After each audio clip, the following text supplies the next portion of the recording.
Como nós dissemos, né, na parte anterior da aula, após a determinação do comprimento de trabalho, falta a última etapa de preparo do canal radicular, que é a ampliação do terço apical, né, que é a determinação daquele limite transversal para que nós possamos modelar de forma adequada esse conduto, dando aquele formato cônico afunilado em sentido apical, removendo todo o material necrótico, vital que tenha dentro do conduto e dando uma forma adequada para receber o material obturador.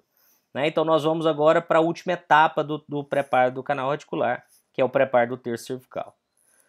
Então o preparo do terço cervical é a ampliação da região apical visando um canal de formato cônico afunilado. Né? Então a partir desse momento nós já iniciamos essa modelagem no preparo do terço cervical e médio, ampliando aquela região, e agora há a necessidade da ampliação apical, dando essa conotação e esse formato cônico afunilado.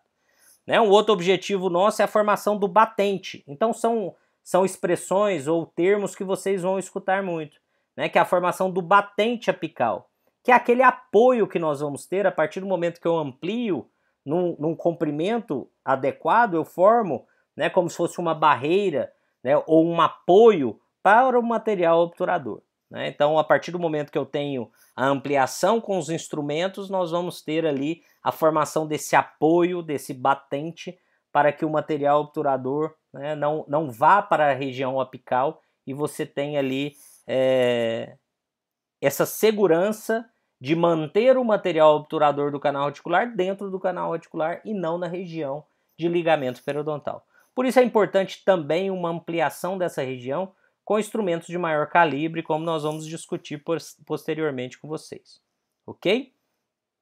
A técnica, né, ela normalmente ela vai estar vinculada a dois itens, né, ou dois termos que vocês vão escutar muito também.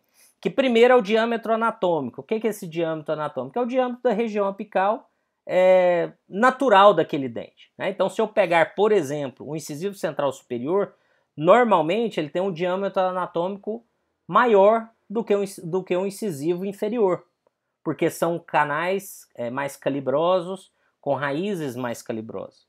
Então nós vamos, no primeiro momento, após a exploração, preparo do terço cervical e odontometria, eu vou trabalhar com instrumentos que me determinem esse diâmetro anatômico. Né? Então eu inicio com limas 15, mas nós vamos avançando para 20, 25, até encontrar um instrumento que fique justo no canal radicular naquela região apical. Né? Então, a partir do momento que eu determino esse instrumento que ficou justo na região apical, né, eu já tenho o meu instrumento anatômico, eu já tenho uma noção do diâmetro anatômico daquela região.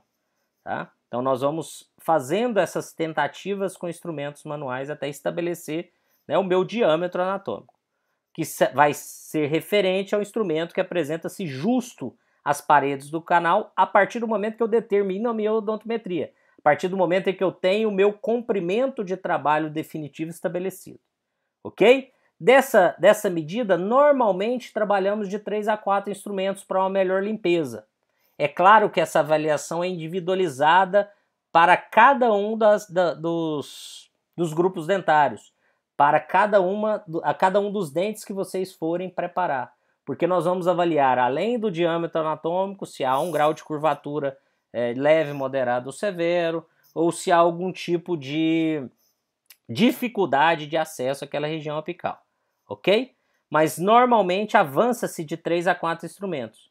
E é a partir do momento que você finaliza o seu preparo apical, que você tem a ampliação e modelagem daquela região, você tem o último instrumento que você utilizou, por exemplo, o instrumento 40, 45, 50. Esse último instrumento ele vai ser conhecido como instrumento memória, que vocês também vão ler em alguns livros e alguns artigos vão referir-se ao instrumento memória. Então o instrumento anatômico é aquele inicial, que fica justo à região apical, e o instrumento memória é o último instrumento que vocês utilizaram na região apical em relação à ampliação daquela área. Ok? Existe normalmente uma indicação, algumas indicações de quanto ampliar cada um dos grupos dentários. Essa é uma tabela que o professor Debelian e o professor Gilson publicaram na Robrac, uma revista nossa aqui, local, né, em que eles colocam algumas sugestões, por exemplo, incisivos centrais, você ir até um instrumento 50 ou 60. O incisivo lateral, se for curvo, que a maioria dos incisivos laterais são, você ficar até um instrumento 35 ou 40.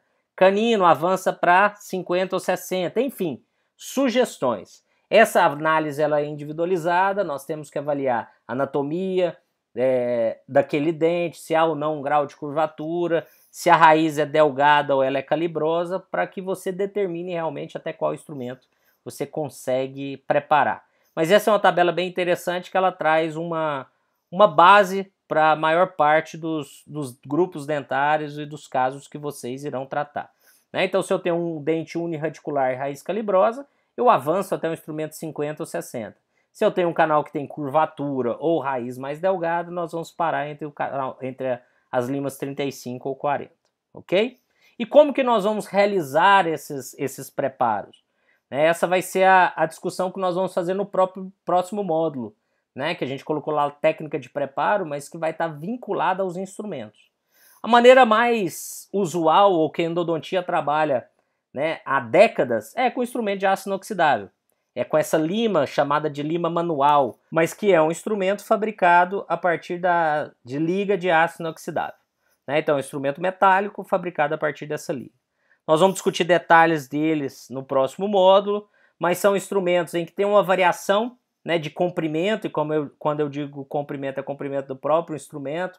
Você tem instrumentos de menor comprimento para dentes em que o paciente tem dificuldade de abertura, né, dentes com raízes mais curtas, de 21 milímetros. Os instrumentos de 25 milímetros nós vamos utilizar na maioria dos casos. Instrumentos mais longos, né, mais compridos, que nós vamos utilizar naqueles dentes, né, que têm um comprimento maior, muitas vezes caninos e outros dentes, né, incisivos superiores, que podem, dependendo do paciente, ter um comprimento maior do que 25 milímetros, mas também vamos utilizar em momentos de exceção e não de regra.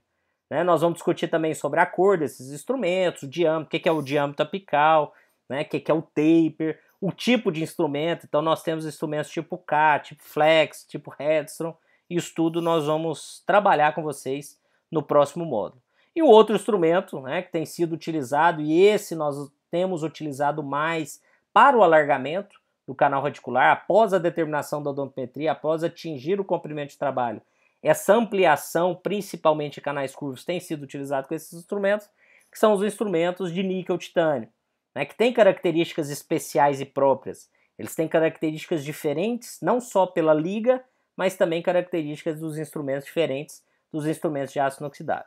Né? Então aqui vocês podem observar, por exemplo, que é um instrumento que tem a ponta semelhante, todas ponta 25, de diâmetro 0,25 milímetros, mas que eles têm conicidades distintas, que nós vamos mostrar para vocês.